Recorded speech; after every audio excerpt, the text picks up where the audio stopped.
Elections بھی نہیں ہوں گے اور آپ لوگوں کے اوپر کیسز بھی بن رہے ہیں اور کہا جا رہا ہے کہ آپ کے اور لیڈرز بھی اٹھائے جائیں گے، آپ لوگوں کو کوئی ہے اس کا اطلاع آئی ہے آپ لوگوں تک؟ کہا جا رہا ہے، کوئی کہتے ہیں فروخ حبیب صاحب کا ذکر ہو رہا ہے، کوئی اسد عمر کا کر رہا ہے۔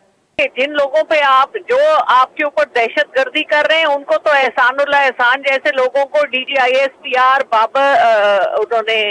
بابر غفور صاحب اور ان سے پہلے جو تھے انہوں نے آصف غفور صاحب انہوں نے ان کو کلین چٹ دے کے فارغ کر دیا۔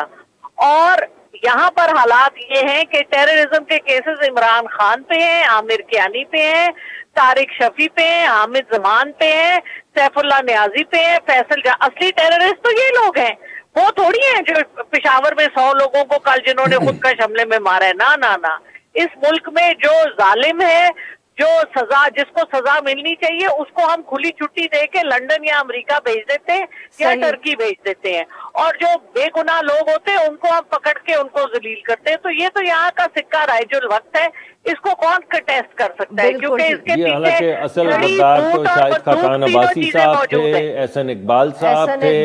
ذرا میری بھی آپ گفتگو سن لیجئے نا۔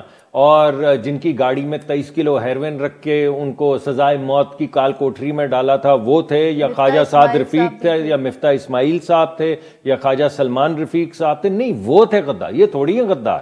یعنی جو آپ نے پوری پارلیمان کے اندر کھڑے ہو کے لگا دیا آرٹیکل 5 پوری اپوزیشن پہ، ارے وہ تو تھے نا غدار یار، تو اس سے کیا فرق پڑتا ہے؟ یہ تھوڑی ہیں، یہ تو ریاست مدینہ کے دائی ہیں، 3 4 5 لوگ، اور باقی سب کافر ہیں اور غدار ہیں اور ختم نبوت کے خلاف ہیں، نعوذ باللہ۔